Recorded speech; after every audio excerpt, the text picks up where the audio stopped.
सोचिए उस बूढ़ी माँ के बारे में जिसने अपनी दवा के पैसे बचाकर दिन भर की मजदूरी से कुछ सिक्के समेट कर अयोध्या भेजे थे। सोचिए उस गरीब रिक्शे या मजदूर के बारे में जिसने अपने बच्चों की ख्वाहिशों को मारकर अपना पेट काट कर 10, 20 या 50 रुपए इस उम्मीद के साथ रामलला के चरणों में अर्पित किए थे कि उसका दान उसके राम के भव्य मंदिर की एक ईंट बनेगा। उन करोड़ों सनातनी भक्तों के लिए राम मंदिर सिर्फ पत्थरों की कोई इमारत नहीं है दोस्तों, वो उनकी सदियों की तपस्या है, उनके पूर्वजों की मन्नत है, उनकी आंखों के आंसू हैं और उनका सबसे पवित्र विश्वास है। लेकिन क्या हो अगर उसी पवित्र विश्वास के साथ आस्था के उसी सबसे बड़े मंदिर में कोई बहुत बड़ा छल हो गया हो? क्या हो अगर उन गरीबों के पसीने की कमाई से आए करोड़ों रुपए का कोई हिसाब ही ना हो? जी हां, उत्तर प्रदेश के पूर्व मुख्यमंत्री अखिलेश यादव ने एक ऐसा आरोप लगाया है जिसने राजनीति तो छोड़िए, देश के कोने कोने में बैठे हर उस राम भक्त के दिल को भीतर तक दुखा दिया है जिसने इस मंदिर के लिए कभी हाथ फैलाए थे या चंदा दिया था।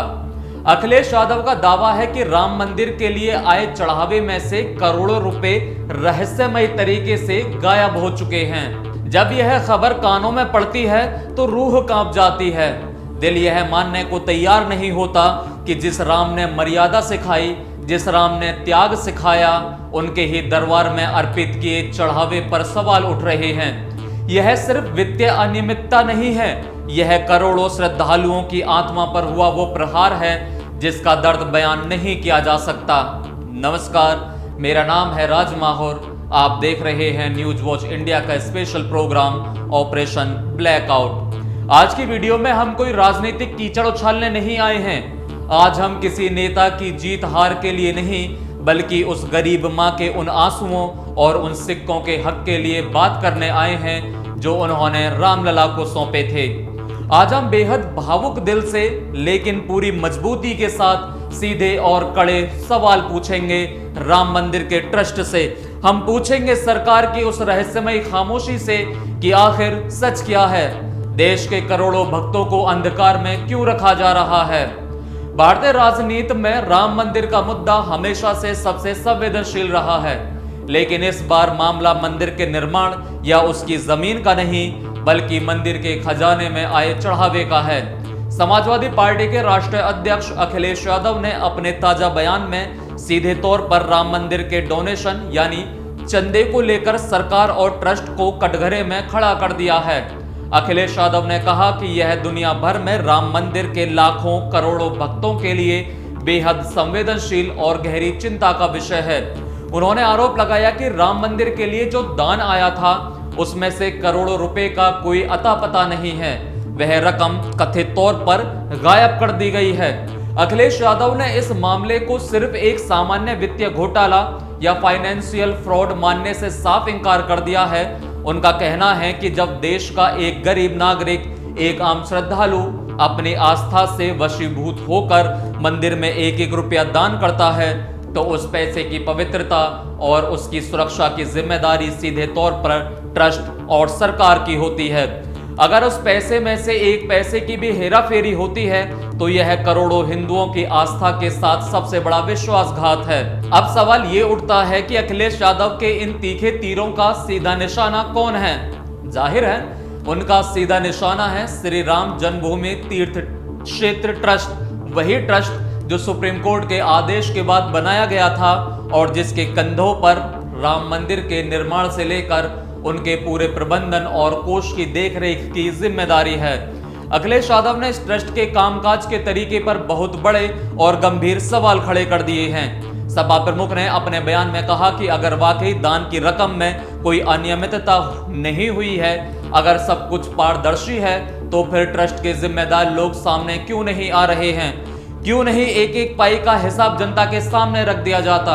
अखिलेश यादव का आरोप है कि इतने संवेदनशील मुद्दे पर देश के सामने कई तरह की खबरें आ रही हैं, लेकिन अभी तक किसी भी जिम्मेदार पदाधिकारी ने सामने आकर कोई संतोषजनक या स्पष्ट जवाब नहीं दिया है।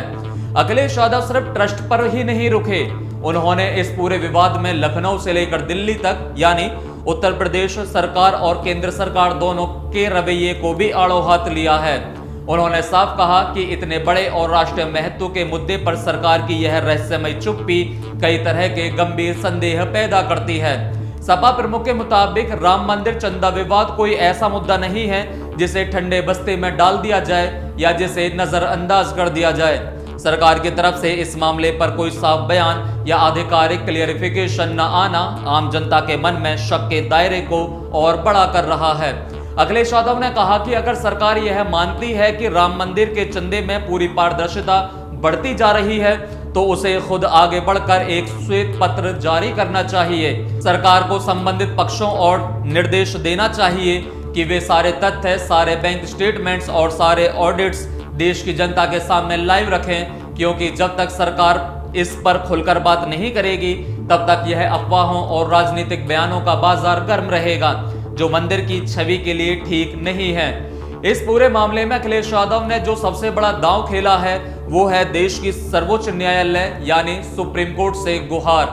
अखिलेश यादव ने मांग की है कि चूंकि राम मंदिर का निर्माण खुद सुप्रीम कोर्ट के ऐतिहासिक फैसले के बाद हुआ है और ट्रस्ट का गठन भी अदालत के दिशा निर्देशों के तहत हुआ है, इसलिए अब समय आ गया है कि सुप्रीम कोर्ट इस पूरे चंदे विवाद पर सुओ मोटो यानी खुद संज्ञान ले।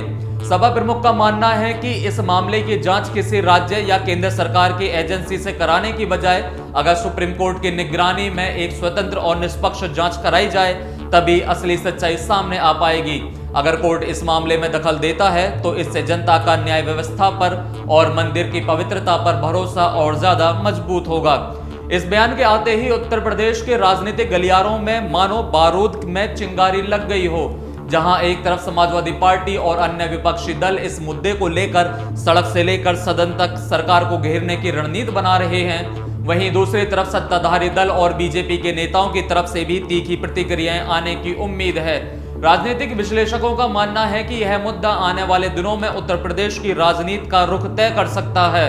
तो क्या वाकई राम मंदिर के चढ़ावे में कोई बहुत बड़ी गड़बड़ी हुई है या फिर यह सिर्फ आगामी चुनावों और राजनीतिक जमीन को मजबूत करने के लिए विपक्ष का एक बड़ा सियासी पैंतरा है? ऑपरेशन ब्लैकआउट के इस मंच पर बैठकर हम किसी भी नतीजे पर सीधे नहीं पहुंच सकते, लेकिन एक बात बिल्कुल तय है, राम मंदिर का निर्माण सालों साल के आंदोलन, अदालती लड़ाइयों और देश के कोने कोने से आए भक्तों के त्याग का परिणाम है। रामलला के दरबार में एक गरीब से गरीब व्यक्ति भी जब अपनी जेब से निकालकर 10 रुपए की पर्ची कटवाता है तो उसकी भावना भगवान के प्रति होती है। ऐसे में उस पैसे की पारदर्शिता को लेकर अगर कोई भी सवाल उठता है तो उसकी तुरंत और निष्पक्ष जांच होनी ही चाहिए, ताकि देश के किसी भी राम भक्त के मन में कोई शंका ना रहे। अफवाहों और कंफ्यूजन से बचने का एकमात्र तरीका यही है कि राम मंदिर ट्रस्ट और सरकार पूरी पारदर्शिता के साथ सामने आए और सारे फैक्ट्स देश के सामने रख दे, क्योंकि जब तक आधिकारिक जानकारी सामने नहीं आएगी तब तक राजनीति, आस्था और चंदे के बीच यह संग्राम थमता हुआ नहीं दिखाई देगा। इस पूरे मामले पर आपकी क्या राय है? क्या आपको लगता है कि अखिलेश यादव के आरोपों में दम है और इस मामले की सुप्रीम कोर्ट के जरिए जांच होनी चाहिए, या फिर यह सिर्फ एक राजनीतिक स्टंट है? अपनी राय हमें नीचे कमेंट बॉक्स में जरूर बताइए।